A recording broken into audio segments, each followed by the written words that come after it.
If you walk like this, limping, it's very likely that you're destroying the joints in your body. Don't get me wrong, walking incorrectly has a huge impact on the mechanics of your legs and your lumbar spine. It's very common that, as the years go by, injuries appear, such as osteoarthritis, for example. We end up adopting incorrect walking patterns that prevent us from walking properly. Basically, we walk in a position that isn't correct in order to avoid pain. However, this incorrect pattern, this limp, is completely harmful to your entire anatomy and your body. Imagine walking for more than 10 years in an incorrect way. Not only will you be damaging the rest of your joints, but it will also be very difficult for you to regain that normality.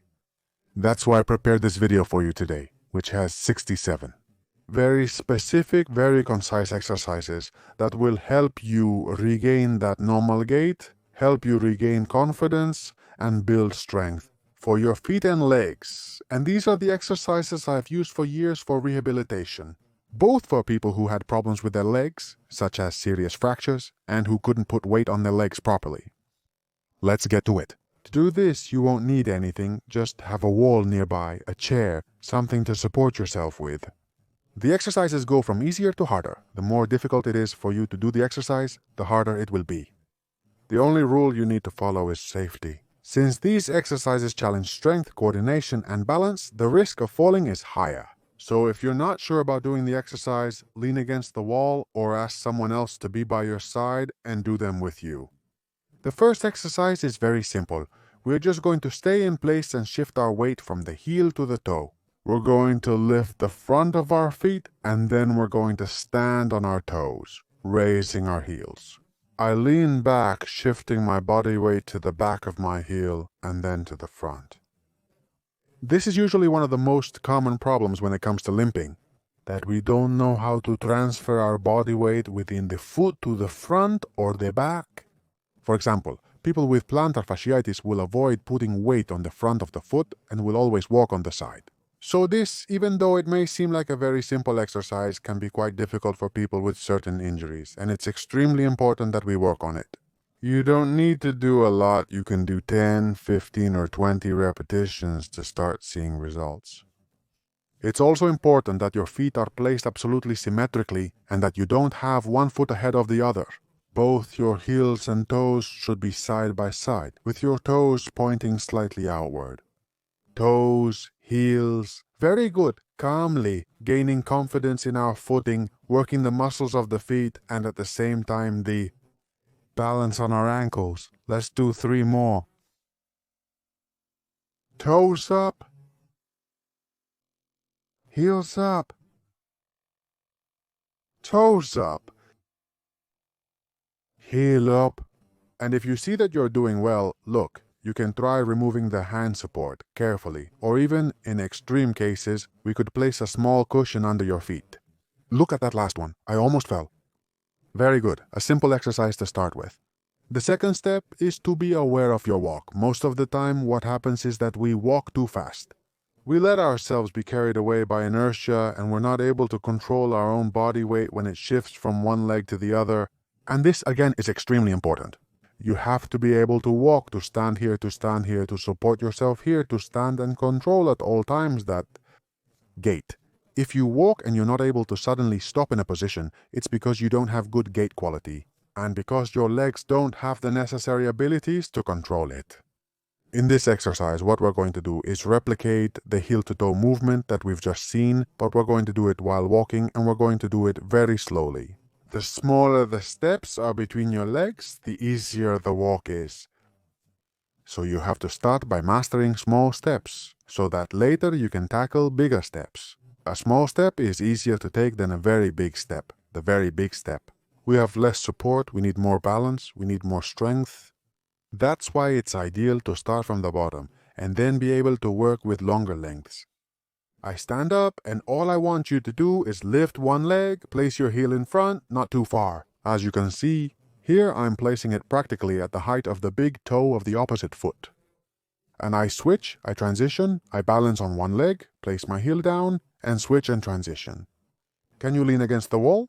Of course, because some people will find it hard to keep their balance. We could even have a cane here, a stick, or the broomstick from your house to provide some extra support. This is the basics. If you can't keep your balance on one leg, obviously you're going to limp. If you can't support your weight on one of your legs, what you'll do is step down and quickly put the other leg in front. So this point is extremely important. Let's do it again. I want you to stand on one of your legs, support yourself on the wall on a cane. Even if you have a crutch, that's fine too. The important thing is to work on this step development little by little. In fact, I work like this with all my patients. Let them use their crutches. Let them first work on this very important technique, and then they can move on to greater difficulties, more challenging exercises. But if we don't start building a good foundation of coordination and balance from the beginning, I assure you that you'll never be able to recover from your limp. Last time, okay? We stand close to the wall. It can be done. In fact, we can turn around and do it from here. Stand close to the wall, lean on it firmly. You can use a cane, a crutch, whatever you want. We lift the leg, standing on tiptoe in front. That's it. And very slowly, I want this step to be as slow as you can. I place my heel at the height of the big toe of the opposite foot and continue forward. And I continue forward. One more. I continue forward. And forward. Very good. Quality work. What would be the next step? Once we've done this, we can work on it for 5 to 10 minutes very slowly so it gets well integrated into our brain.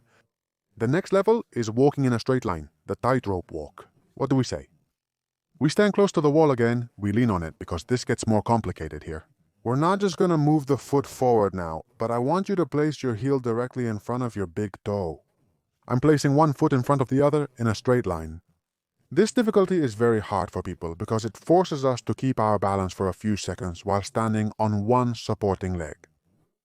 It forces us to work more on coordination and also makes us work more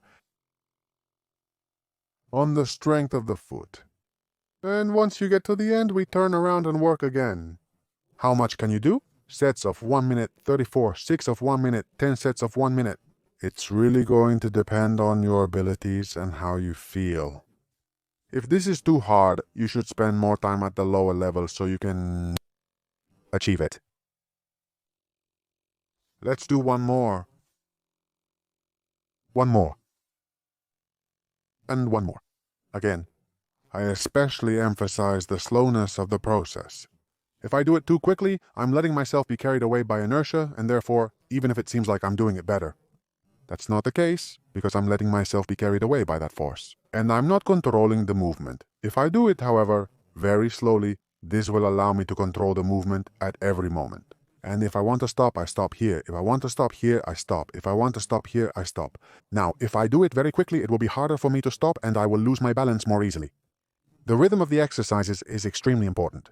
Alright, I place my foot in front, my foot in front, my foot in front, my foot in front. That's one more. And what would be the next level? Well, we make it a bit more challenging and cross one foot over the other. Alright, that's how the side camera comes in. I place my foot and leg, and instead of putting the foot in front, it's going to cross over. This creates a zigzag that's much more challenging than before and will require more balance on the leg, more strength in the knees, and more strength in the feet. This is already a fairly advanced level, and not everyone can do it correctly. In fact, for example, I'm having a hard time completing it myself. This level isn't seen as much in rehabilitation anymore. It's a bit more, as I said, at the end of rehabilitation. But it can also be helpful for all those people who have a bit of a limp and don't know how to get rid of it. So that in this way, they can work on their balance, their coordination, and improve their gait. Improving that gait is extremely important so that it becomes as symmetrical as possible. In terms of support. Very good, we've seen that straight line, we've seen that zigzag heel to toe.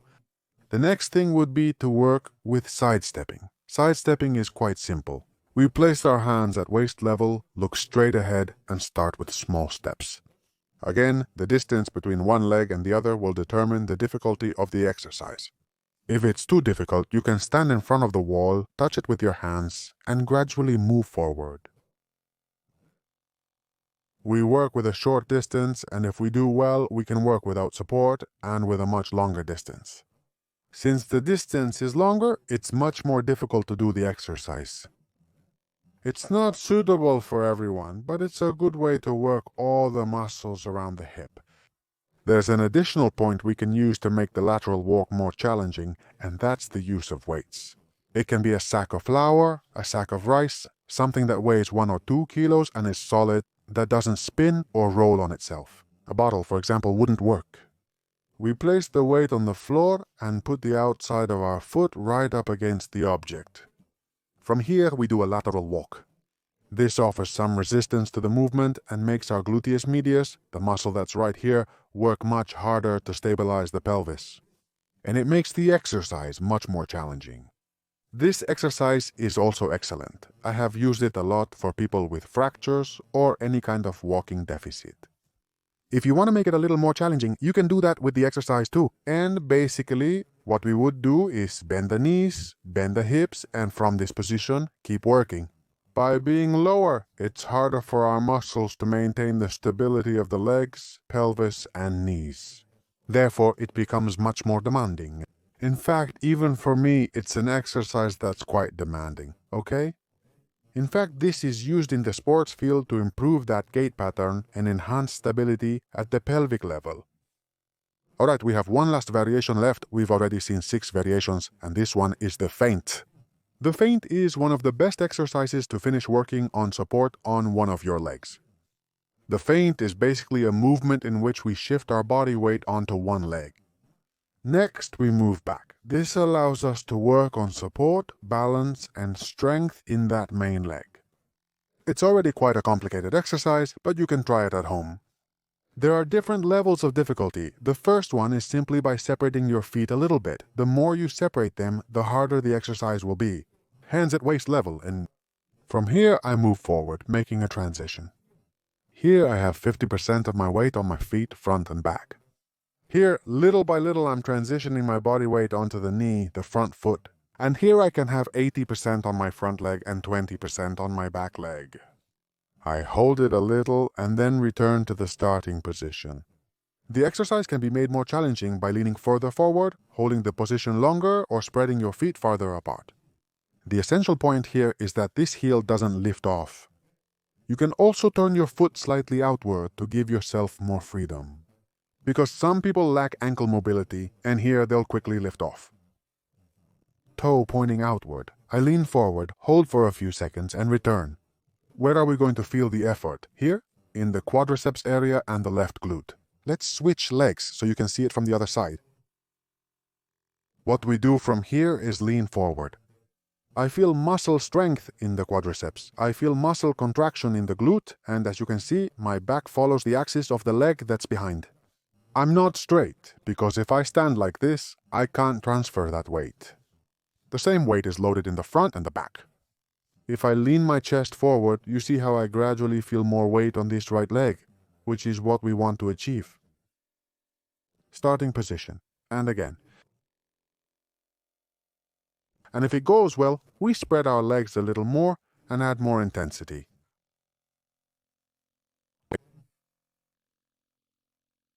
Seven different variations to work on supporting the injured leg and avoid that limp. A mental effort is extremely important because once we work on all this, you start walking, you make the effort, but 2 minutes later you've already forgotten and you start limping again. I've seen this a lot. It's important to make that effort because the more you integrate it into your daily life, the more you think about it, the more you'll be able to completely get rid of that limp.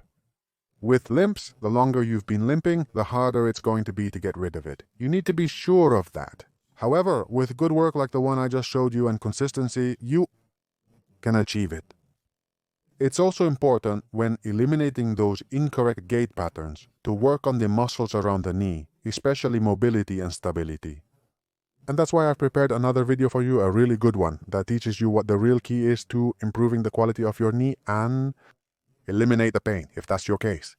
To do that, you can simply click up there in the top right corner of the screen, right here, so that card appears. And a really good video where I give you a lot of information about how to work on that problem and stop depending on medication and massages. Just a quick recap. We've covered heel and toe. We've also practiced walking with very small steps, exaggerating the support on the heel and the toe, and we've also done tightrope walking. One foot in front of the other. We've also practiced zigzag walking by placing one foot inside the other, and we've done side walking. Remember, with that weight and bent knees if you do it well. And finally, we've learned to feint. With this, we've reached the end of the video. A short video, but one that gives you a lot of information, and I hope you like it. I also hope you can share it with people who have a bit of a limp, who have trouble walking properly, because this type of exercise is sure to be a real blessing. Once again, I just want to thank you for making it to the end, and I hope to see you again very soon in one of my other videos. Bye, friends.